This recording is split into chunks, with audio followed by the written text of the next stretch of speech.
Everyone, welcome to my YouTube channel learners hot spot. और आज की इस वीडियो में हम डिस्कस करने वाले हैं ईवीएस के एनसीईआरटी की समरी को। तो ये हमारी फोर्थ क्लास की ईवीएस के एनसीईआरटी चल रही है। मीन्स टू से आज ये जो हमारा पार्ट है, सेशन है, वो 11th सेशन है। इसके पहले हम 10 सेशंस ऑलरेडी डिस्कस कर चुके हैं, जिसमें कि हमने कई सारे इंपॉर्टेंट पॉइंट्स को डिस्कस किया है। ये इंग्लिश मीडियम वाले लोगों के लिए जो पेपर अपना इंग्लिश मीडियम में देंगे, ठीक। और जो लोग अपना पेपर हिंदी मीडियम में देना चाहते हैं, अगर वो इस वीडियो को देख रहे हैं तो बहुत अच्छा है, अगर उन्हें समझ में आ रहा है। और अगर फिर भी अगर वो कुछ चाहते हैं कि जैसे उन्हें हिंदी मीडियम के हिसाब से मिले, स्पेलिंग्स वगैरह जो होती हैं वो डिफ़र करती हैं, तो वो हिंदी मीडियम वाली सीरीज़ को भी देख सकते हैं। तो चलिए आज की इस वीडियो को स्टार्ट करते हैं और इसमें हम कई सारे इंपॉर्टेंट पॉइंट्स को जानेंगे, जैसे कि बिहू फेस्टिवल है, माघ बिहू है, बेलागार है, ठीक। और मोस्ट इम्पॉर्टेंट क्या होगा कि पोचमपल्ली, जो पोचमपल्ली है, उस टॉपिक से कई बार इंपॉर्टेंट क्वेश्चन आए हैं और 102 क्वेश्चन तक उठ के आता ही आता है। तो चलिए देखते हैं।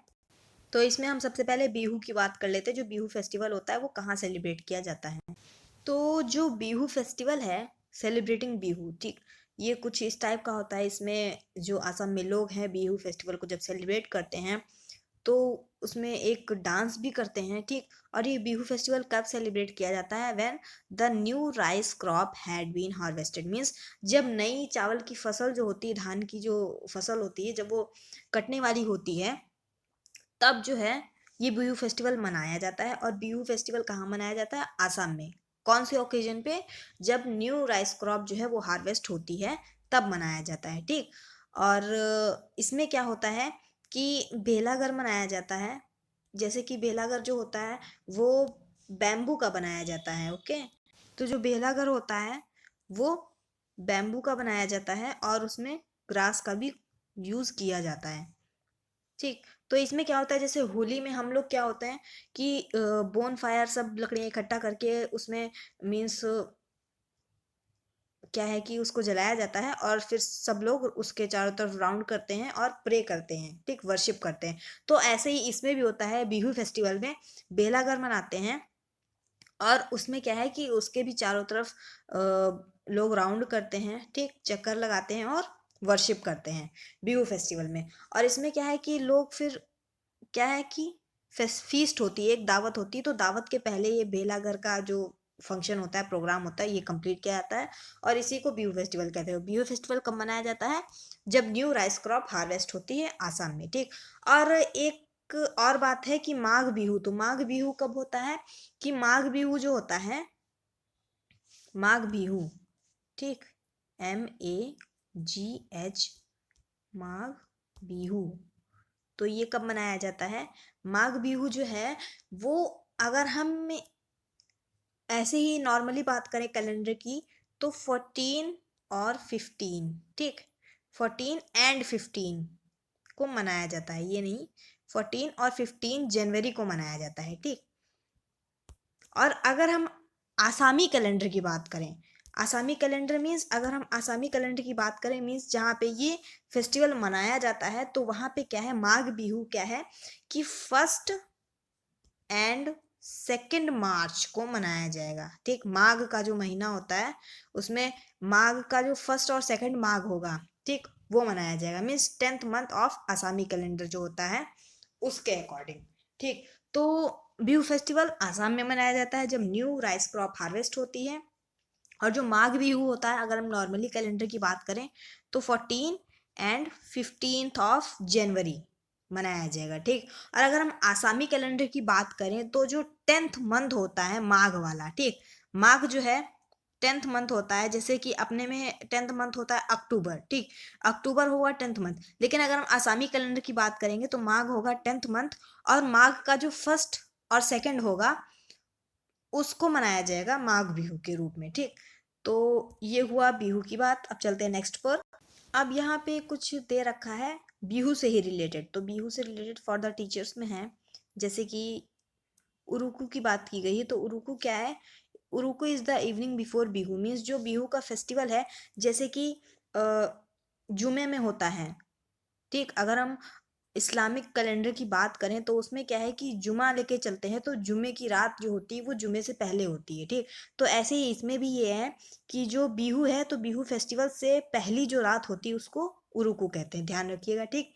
फिर इसमें नेक्स्ट पॉइंट क्या है कि बोरा और चेवा, ये दो कॉमन वेराइटीज़ के राइस हैं जो कि असम में यूज़ होते हैं, ठीक। तो ध्यान रखिए कौन से कॉमन वेराइटीज़ ऑफ राइस जो हैं जो कि असम में यूज़ होते हैं। तो यहाँ पे बेलागर दे रखा है, ये आप देख सकते हैं फोटो में कि बेलागर कुछ ऐसा होता है जैसे कि मैंने बताया था कि होली में कैसे हम लोग सेलिब्रेट करते हैं, सभी लकड़ियों को इकट्ठा करके उसमें मतलब उसको आग आग जलाई जाती है उसमें, और फिर सभी लोग उसके चारों तरफ राउंड करते हैं, ठीक, उसको वर्शिप करते हैं। तो ऐसे ही यहाँ पे भी होता है बिहू फेस्टिवल में, कि बिहू फेस्टिवल जो है उसमें क्या होता है, एक फीस्ट के रूप में होता है, ठीक।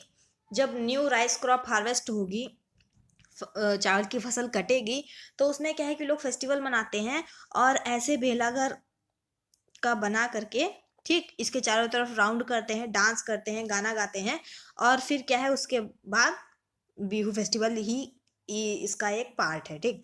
और जो डांस करते हैं वो भी इसी के अंदर आता है। तो ये हुई भेलाघर की बात। और थोड़ा सा यहाँ पे मिड डे मील के बारे में भी देख लेते हैं कि क्या है मिड डे मील जो है, एवरी चाइल्ड्स राइट है, ठीक। तो मीन्स क्या है कि अभी हम अगर देखें कोई भी प्राइमरी और सेकेंडरी स्कूल में, तो उसमें क्या होता है कि मिड डे मील होता है, ठीक। मीन्स क्या है कि इंटरवल में हर बच्चे को फूड प्रोवाइड करवाया जाता है, लंच प्रोवाइड कराया जाता है, ठीक है। क्योंकि उसमें क्या है कि कई बच्चे तो ऐसे होते हैं जैसे अपने घर से फूड ले आएंगे, ठीक। बट कई बच्चे ऐसे भी होते हैं जिनके पास खाने के लिए नहीं होता है, और वो एडमिशन भी कॉलेज में इस स्कूल में इसीलिए करवाते हैं अपने बच्चों का कि उन्हें फूड मिल सके, ठीक।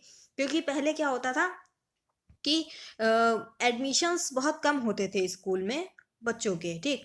बट क्या है कि जब से ये स्कीम आई है कि मिड डे मील जो है भाई बच्चों को दिया जाएगा, तो उससे क्या है कि एडमिशन भी ज़्यादा होने लगे, और ज़्यादा से ज़्यादा बच्चों को पढ़ने का भी मौका मिल रहा है, और फूड जो है उसकी भी जो रिक्वायरमेंट है वो भी उनकी पूरी हो रही है। अब चलते हैं नेक्स्ट पर। पोचमपल्ली की यहाँ पे हम लोग बात करेंगे और इसके बारे में कई सारे इंपॉर्टेंट पॉइंट्स को जानेंगे। यहाँ पे देख लेते हैं पोचमपल्ली के बारे में। तो क्या है कि एक विलेज है, Muktapur village is in the Pochampally district of Andhra Pradesh, ठीक। तो ध्यान रखिएगा कि ये जो मुक्तापुर विलेज है ये कहाँ है, पोचमपल्ली डिस्ट्रिक्ट में है। पोचमपल्ली जो एक डिस्ट्रिक्ट है और वो कहाँ पड़ता है, आंध्र प्रदेश में, ठीक। और इस डिस्ट्रिक्ट में जितनी भी फैमिलीज, लगभग ज़्यादातर जो फैमिलीज रहती हैं वो वीवर्स का ही काम करती हैं, ठीक। मीन्स बुनाई का ही काम करती हैं। और ये एक स्पेशल टाइप का क्लॉथ होता है, और ये जो क्लॉथ ये जो बना के तैयार करते हैं तो उसको भी पोचमपल्ली ही कहते हैं, ठीक। और ये जो पोचमपल्ली है डिस्ट्रिक्ट है आंध्र प्रदेश में, ठीक। और जो ये यहाँ पे पोचमपल्ली नाम की साड़ी चलती है, ठीक। तो साड़ी में क्या है कि दो टाइप की साड़ी होती, एक होती पोचमपल्ली, ठीक, एक होगी पोचमपल्ली, और दूसरी कौन सी होगी, कलमकारी, KALAMKARI, ठीक। तो मैंने स्पेलिंग भी बोल दी है, आप लिख लीजिएगा कलमकारी। क्योंकि कई बार ऑप्शन में पूछा गया है कि आंध्र प्रदेश में ऐसी कौन सी मतलब फेमस चीज़ है उसका नाम बताइए, ठीक। ऑप्शन में दे देगा कि पोचमपल्ली है, कलमकारी है, ठीक, या फिर इत्र है, ये सब ऑप्शन में दे देगा। या उसमें से हो सकता है कि कलमकारी हटा दे और पूछे कि कोई और ऑप्शन डाल देगा, ठीक। उसमें कलमकारी की जगह पे कुछ और बिहू डाल देगा मान लीजिए, ठीक। तो उसमें क्या है कि आपको इस पे टिक लगाना है, कलमकारी पे। या फिर ऐसे भी क्वेश्चन आ सकता है कि आंध्र प्रदेश में जो पोचमपल्ली टाइप की जो साड़ी चलती है वैसी दूसरी टाइप का नाम बताइए, ठीक। ऐसे मैचिंग करके दे देता है कि पोचमपल्ली के साथ कलमकारी है, या पोचमपल्ली के साथ बिहू है, या कलमकारी के साथ आसाम है, ठीक। तो आपको सही से मैच करना होगा कि पोचमपल्ली के साथ कलमकारी है, और ये कहाँ पाई जाती है, Muktapur village, Pochampally district in Andhra Pradesh, ठीक। अब यहाँ पे दूसरी देख लेते हैं। तो यहाँ पे क्या है कि जो अदर ट्रेडिशनल ऑक्यूपेशंस हैं आंध्र प्रदेश के, वो कौन से हैं, कारपेट वीविंग है, टॉय मेकिंग है, इत्र प्रोडक्शन है, ठीक। तो ये सब जो हैं किस में आते हैं, ट्रेडिशनल ऑक्यूपेशंस में आते हैं। मीन्स इनकी जो एक तरीके से कह सकते हैं कि परंपरागत इनका जो काम है वो यही है, कारपेट मेकिंग का, ठीक, कारपेट वीविंग, या फिर टॉय मेकिंग और इत्र प्रोडक्शन, ठीक। तो ये ध्यान रखिएगा। और जो इसमें अभी मैंने बताया कलमकारी और पोचमपल्ली, ये फेमस है आंध्र प्रदेश के लिए। ठीक, तो ध्यान रखिएगा, कई बार पूछा गया है। और यहाँ पे एक और कई इंपॉर्टेंट यहाँ पे दे रखा है फॉर द टीचर्स में, तो इसको देख लेते हैं कि इसमें क्या है। ठीक है, तो इसमें क्या है, there are many places like Pochampally in India there are that are famous for making special things. These things have become famous by the names of the place where they are made, like Kullu shawls, Madhubani painting, Assam silk, Kashmiri embroidery etcetera. तो इसमें क्या है कि जैसे पोचमपल्ली क्या है कि साड़ी है, और ये किस नाम से फेमस है, पोचमपल्ली नाम से। और पोचमपल्ली क्या है, एक डिस्ट्रिक्ट है, एक जगह का नाम है, एक प्लेस है इंडिया में। ठीक, तो ऐसी और भी कई सारी चीज़ें हैं जो स्पेशल थिंग्स हैं, जो कि जहाँ पे बनाई जाती हैं उसी जगह के नाम से फेमस है। जैसे कि कुल्लू शॉल है, ठीक, कुल्लू की शॉल बहुत फेमस है। मधुबनी पेंटिंग, मधुबनी भी एक जगह का ही नाम है जो कि बिहार में है, तो मधुबनी पेंटिंग्स बहुत फेमस है वहाँ की। और आसाम जो है, आसाम का सिल्क बहुत फेमस है, और कश्मीर की एम्ब्रॉयडरी काफ़ी ज़्यादा फेमस है। ठीक, तो ये ध्यान रखिएगा, काफ़ी इंपॉर्टेंट था। आप ज़रा उसको भी देख लेते हैं ऐसे ही थोड़ा इंटरेस्ट के लिए, कि जो हमारी पोचमपल्ली जो साड़ी है वो कैसे बनती है, उसकी प्रोसेस देख लेते हैं।